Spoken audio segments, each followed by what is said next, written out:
Hello दोस्तों, welcome back to our channel. My name is Sonam Chauhan. तो आज की वीडियो में हम डिस्कस करने जा रहे हैं बीए का न्यू पैटर्न, यानी कि अगर आप बीए में एडमिशन लेने जा रहे हो तो उस पैटर्न के बारे में आपको जानना बहुत ज़्यादा ज़रूरी है। हालांकि अभी कुछ दिन पहले मुझे ही इस पैटर्न के बारे में जब पता लगा, मतलब मैंने देखा सुना, तो मेरे को थोड़ा सा अजीब लगा। मतलब आप पूरे 6 सेमेस्टर में सिर्फ यही सब्जेक्ट पढ़ने जा रहे हो। कौन से सब्जेक्ट है इस वीडियो में आगे आपको पता लगने वाला है। बाकी वीडियो पसंद आती है तो लाइक कर देना, मतलब पूरी देखने के बाद में लाइक कर देना। एंड देन अभी तक चैनल को सब्सक्राइब नहीं किया है तो आने वाली जो भी न्यू अपडेट के साथ जो न्यू वीडियोस है, न्यू सिलेबस हम जो डिस्कस करने जा रहे हैं, उसकी नोटिफिकेशन आप तक पहुंचती है। इसके लिए सब्सक्राइब कर लेना, बेल आइकन को प्रेस कर लेना ताकि हर एक वीडियो का नोटिफिकेशन आप तक पहुंचता रहे। तो चलिए अब वीडियो को स्टार्ट करते हैं। देखिए, हमारे उत्तर प्रदेश में बहुत सारी यूनिवर्सिटीज़ हैं। उनमें से एक यूनिवर्सिटी है MSU, यानी कि माँ शाकुंभरी यूनिवर्सिटी सहारनपुर। ठीक है, इससे रिलेटेड जितने भी कॉलेजेस हैं ना, उनमें ये पैटर्न है। वैसे तो ये जो पैटर्न आया है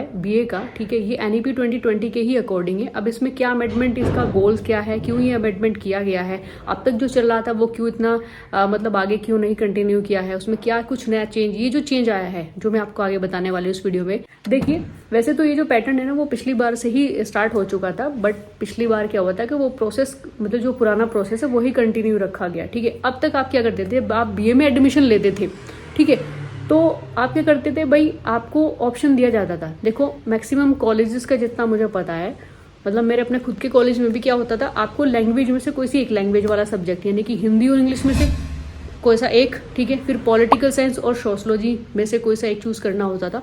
एंड देन थर्ड में आता था ज्योग्राफी, हिस्ट्री एंड इकोनॉमिक्स में से कोई सा एक, यानी कि आपका पूरा 3 सब्जेक्ट का पूरा बीए का एक कलेक्शन बनता था।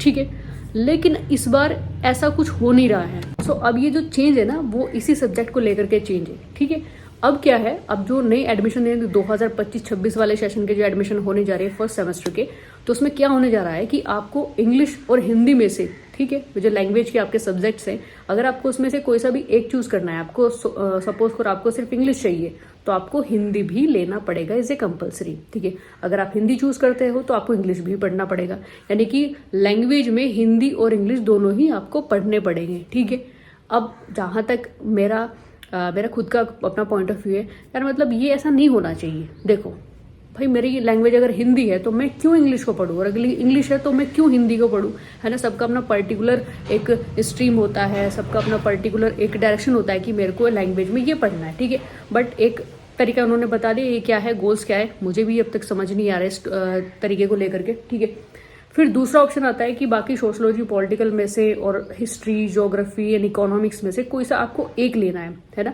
तो अब तक के जितने 3 सब्जेक्ट्स आप बीए में पढ़ते थे, अब आप सिर्फ 2 ही पढ़ोगे। मतलब कुल मिलाकर के तो आपके वो 3 ही है, हिंदी और इंग्लिश तो आप पढ़ ही रहे हो। उसके अलावा जो आपने जो ह्यूमैनिटीज के बाकी सब्जेक्ट्स है, जैसे सोशलॉजी या पॉलिटिकल में से कोई सा एक आपने चूज किया तो वो आपको पढ़ना होगा। सो दोस्तों, अभी इस पैटर्न के बारे में, मतलब मैं अपने पॉइंट ऑफ व्यू से बताऊँ तो मैं इस तरीके से ही इस चीज को समझ पाई हूँ। बाकी आपको क्लियर आउट जो होगा, आपको एडमिशन लेने के दौरान ही आपको बता दिया जाएगा। मतलब जिस भी कॉलेज में जैसे आप एडमिशन ले रहे हो, अगर ये पैटर्न वो फॉलो कर रहे हैं तो वो आपको नॉलेज, मतलब वो आपको इन्फॉर्मेशन देंगे कि आपको कैसे कैसे सिलेक्ट करना है। ठीक है, क्योंकि इंस्टीट्यूशंस, यानी कि जो प्राइवेट कॉलेज है, वो तो बेसिकली अपनी तरफ से एक्सप्लेन कर ही रहे हैं। गवर्नमेंट का मुझे कोई आइडिया नहीं कि वो किस तरीके से एक्सप्लेन कर रहे हैं।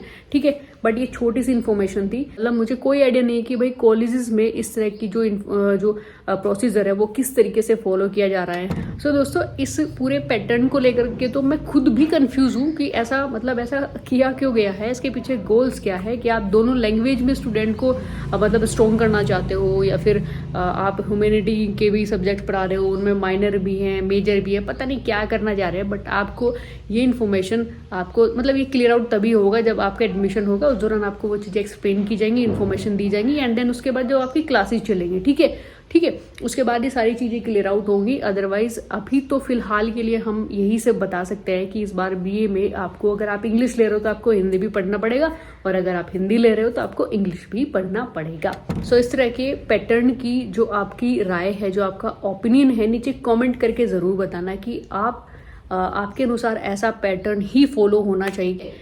ठीक है, तो उस पर आपको अपनी राय जो भी देनी है, मतलब आपका कोई भी पॉइंट ऑफ व्यू बनता है कि भाई होना चाहिए कि नहीं होना चाहिए, या फिर हमें तो पहले वाला पैटर्न ही अच्छा लगता था जिसमें हम 3 सब्जेक्ट्स को मतलब चूज़ करते थे और अपना BA कंप्लीट करते थे। ठीक है, तो नीचे कमेंट करके बताना। बाकी वीडियो पसंद है वीडियो को एक लाइक ज़रूर कर देना, चैनल को सब्सक्राइब कर लेना, बेल आइकन को प्रेस कर लेना ताकि हर एक वीडियो का नोटिफिकेशन आप तक पहुंचता रहे। तो चलिए मिलते हैं नेक्स्ट इन्फॉर्मेशन के साथ में नेक्स्ट वीडियो लेक्चर में, तब तक के लिए जय हिंद जय भारत।